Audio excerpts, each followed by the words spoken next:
그러게요. 이낙연 전 대표가 마음을 정말 굳힌 것 같습니다. 이재명 대표 피습 이후 잠시 숨을 골랐던 이낙연 전 대표가 3일 뒤입니다. 오는 11일 탈당을 예고했습니다.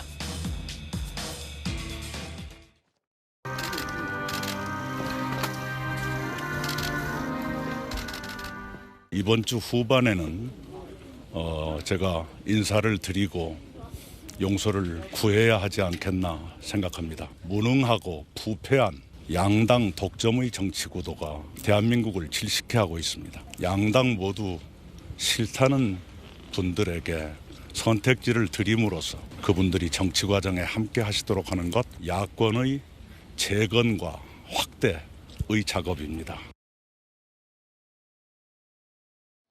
11일, 그러니까 이번 주 주중에 이낙연 전 대표가 진짜 탈당하겠다고 얘기를 했고 용서 구해야 되지 않겠냐라고 이준석 전 대표 연대 관련해서 아마 내일 이준석 전 대표와 만날 예정인 것으로 전해졌기 때문에 실제로 신당과 탈당 예고가 거의 뭐 수순으로 접어들었습니다. 내일 이준석 전 대표 등과 회동, 물론 뭐 공식적인 자리에서 만나는 게 아니라 어떤 행사에 같이 이제 한번 조우할 수도 있다는 얘기가 들려오는데 다음 화면을 볼까요? 지금 이재명 대표의 몸 상태가 알려지기로는 조금 더 병상에 있어야 될지 모르겠습니다만 회복 단계다. 그러면 내일 양양자 대표 출판 기점에서 함께 만나고 10일에 비명계 또 탈당 예고도 아직 좀 더 확인해 봐야 되면 있고 구재영 차장님. 네. 이 분위기 좀 어떻게 해석하세요? 네. 이재명 대표는 이번 22대 총선과 관련해서는 뭐 상수도 아니고 변수도 크게 작용하지 않는 것 같습니다. 아마 이 예정된 수순에 따라서 이 정치적 행보를 계속하고 있는 것으로 보여지는데요. 이낙연 대표께서 그 광주 5.18 묘지를 참배하면서 이렇게 눈물을 흘린 것은 아마 만감이 교차했을 것으로 생각이 됩니다. 예. 왜냐하면 이낙연 대표의 경우에는 전남지사도 지냈지만 이 고향인 전남 한평에서 삼선 의원을 역임을 했고 이 총리를 지내기도 했고 또 여당 대표까지 지냈습니다. 정치 이력 중에서 탈당을 유일하게 한 번도 안 한 몇 안 되는 정치인 중에 하나입니다. 과거 노무현 대통령이 재임되고 민주당을 깨고 당시 새천년 민주당을 깨고 열린 우리당을 창당했을 때조차도 새천년 민주당을 지켜내고 그 새천년 민주당 소속으로 2004년 총선에서 당선한 이력이 있습니다. 그만큼 민주당의 적자로서 이 정치 행보를 계속 해왔다고 볼 수 있는데 아마 이제 본인의 어떤 그 결심을 앞두고 그 5.18 망월동 묘지를 참배하면서 그 여러 가지 감정이 교차하다 보니까 저렇게 눈물까지 흘리지 않았나 하는 생각이 들고요. 예. 아마 예고한 대로 11일이면 그동안 정들었던 이 더불어민주당을 탈당하고 새로운 길에 나서겠다라는 이 선언을 하게 되지 않을까 이렇게 예상이 됩니다. 이번 주 목요일입니다. 예고된 이낙연 전 대표의 탈당 그리고 이낙연 신당.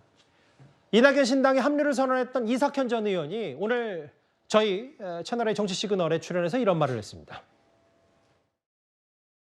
의원들이 각자 입장이 있고 또 해야 할 일들이 있기 때문에 우리가 함부로 말할 수는 없지만 적어도 7, 8명이 관심을 가지고 있어요. 그런 것을 우리가 얘기할 수는 없고 각자 본인들이 결정할 문제고요.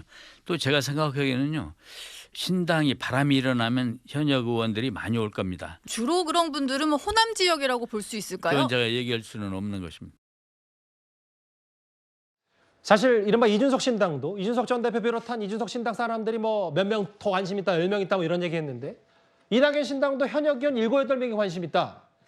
좀 대략 몇 명이 나온 겁니까, 차 교수님? 글쎄요. 저는 뭐 오늘 사실 이석연 전 부의장의 이야기를 보면서 그 이낙연 신당에 대한 현역들의 일종의 기대치가 낮겠구나 하는 생각이 들었어요. 오히려, 예를 들면 만약에 지금 이제 올지 안 올지 모르고 하니까 본인이 이야기한 것처럼 정치인들의 그 결정은 본인들이 결정을 내릴 때만 가셔야 되는 것이기 때문에 만약에 그런 상황이라고 한다면 일종의 정치적 블러핑, 일종의 정치적 과시를 하려고 한다고 한다면 우리 당에 올 사람이 한 7, 8명 된다고 이야기해야지 관심 있는 사람이 7, 8명 있다는 이야기 자체는 상대적으로 이낙연 신당의 지금 민주당 현역 의원들의 기대치가 그만큼 낮은 것을 스스로 좀 에둘러서 이야기한 것이 아닐까라는 생각이 든다는 것이죠. 예. 실제 지금 민주당에서 지금 탈당의 조짐이 확실해 보이는 원칙과 상식 의원들 중에서도 이원우 의원 같은 경우도 얼마 전까지만 하더라도 이낙연 신당 안 간다고 했다가 예. 지금은 좀 갈 듯이 이야기하지만 알겠습니다. 그것은 바로 가는 것이 아니라 예를 들면